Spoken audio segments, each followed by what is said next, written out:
어느덧 한 해가 저물어가네요. 이맘때면 다들 내 집 하나 있었으면 이런 생각 많이 하시잖아요. 보통 연말은 분양 물량에 쏟아져 나오는 시기인데 이상하게 올해는 시장이 너무 조용합니다. 애타게 기다리던 분양 소식은 들려오지 않고 내 집 마련의 꿈은 자꾸만 더 멀어지는 것 같은데요. 대체 왜 연말 분양 시장의 시계가 멈춰버린 걸까요? 오늘 그 이유를 한번 제대로 파헤쳐 보겠습니다. 와, 시작부터 정말 어마어마한 문구죠? 이게 그냥 아파트 분양 광고 문구가 아닙니다. 지금 서울의 한 아파트 단지를 두고 나오는 말인데요. 이건 집 한 채의 문제가 아니라 그야말로 인생을 바꿀 수 있는 로또라는 의미거든요. 이 한 문장이 지금 부동산 시장이 얼마나 뜨거운지, 또 사람들의 열망이 얼마나 큰지를 그대로 보여주고 있습니다. 자, 그럼 이 20억짜리 꿈의 로또, 도대체 어떤 아파트길래 이런 말이 나올까요? 바로 서울 서초구에서 모두가 주목하고 있는 아파트 OTL 반포입니다. 네, OTL 반포는요, 신반포 21차 아파트를 재건축하는 단지입니다. 근데 중요한 건 일반 분양 물량이 딱 87가구밖에 안 된다는 거예요. 그런데도 왜 이렇게 뜨겁냐? 바로 분양가 상한제가 적용되기 때문입니다. 이게 뭐냐면 정부가 분양가를 딱 정해줘서 주변 시세보다 훨씬 싸게 살 수 있다는 얘기죠. 물론 싸다고 해도 당첨되면 수십억 원이 바로 필요하긴 해요. 부담이 엄청나죠. 하지만 그 부담을 다 감수하고도 남을 만큼 시세 차익이 어마어마할 걸로 보이니까 경쟁률은 정말 상상을 초월할 겁니다. 다들 이 인생 역전 티켓 하나 잡으려고 숨죽이고 있는 거죠. 그런데 말이죠. 이렇게 모두가 애타게 기다리던 이 꿈의 아파트에 갑자기 찬물이 확 끼얹어집니다.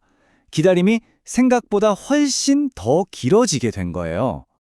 원래는 12월, 그러니까 연말에 분양하기로 했었어요.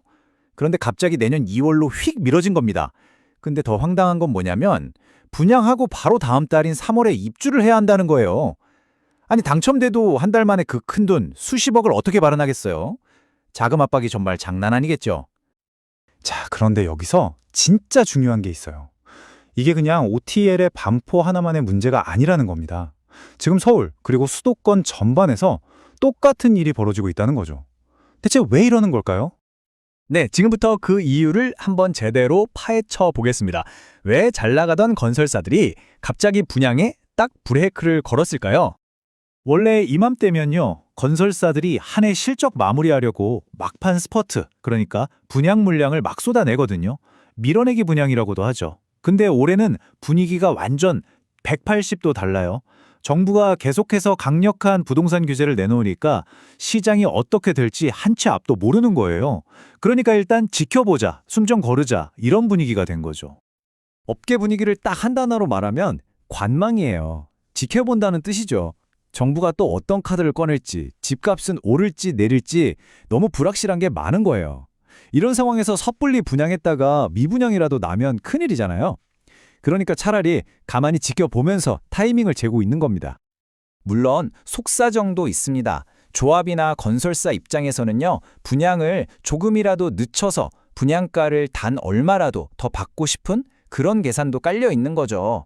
아까 말씀드린 OTL 반포조합도 사실 이런 목소리가 나온다고 하고요. 그리고 이 분양 연기라는 게 무슨 바이러스처럼 번지고 있어요. 서울 강남만의 얘기가 아니라 서울 전체 그리고 경기도까지 수도권 전역으로 쫙 퍼져나가는 모양새입니다. 지금 보시는 것처럼요. 서울의 더샵 신풍역, 아크로 리버스카이, 또 경기도로 가면 두산 이브 더 센트럴 수원 수지자이 에디션, 정말 이름만 들어도 다들 거기 할 만한 굵직한 단지들이거든요. 근데 다들 약속이나 한 것처럼 줄줄이 분양을 미루고 있는 거예요. 그만큼 시장이 얼어붙었다는 거죠. 특히 경기도는 사정이 좀 더 복잡해요.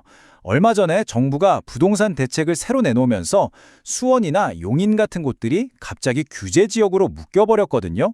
이러면 대출받기도 힘들어지고 청약 조건도 까다로워지잖아요. 그러니까 건설사들 입장에서는 이러다 미분양 나는 거 아니야? 하고 더 조심스러워질 수밖에 없는 거죠. 자, 이렇게 건설사들은 나름의 이유로 분양을 미루고 있는데 그 뒤에는 정말 애타게 내 집 마련을 기다리는 수많은 분들이 계십니다. 이제 그분들 이야기로 넘어가 볼게요. 청약 대기자분들 입장에선 정말 속이 타들어갈 거예요. 이중고를 겪고 계신 거죠. 분양은 언제 할지 기약도 없는데 그 와중에 주변 아파트 값은 계속 오르잖아요. 목표점은 자꾸 멀어지는데 넘어야 할 허들은 점점 더 높아지는 정말 막막한 심정일 겁니다. 결국 모든 이야기는 이 질문으로 돌아옵니다. 끝없이 이어지는 분양 연기, 그리고 이로 인한 시장의 불안감. 과연 언제쯤 끝날 수 있을까요? 내 집 마련의 꿈을 꾸는 사람들의 애타는 마음은 언제쯤이면 조금이라도 편안해질 수 있을까요? 앞으로 시장이 어떻게 변해갈지 정말 계속 지켜봐야겠습니다.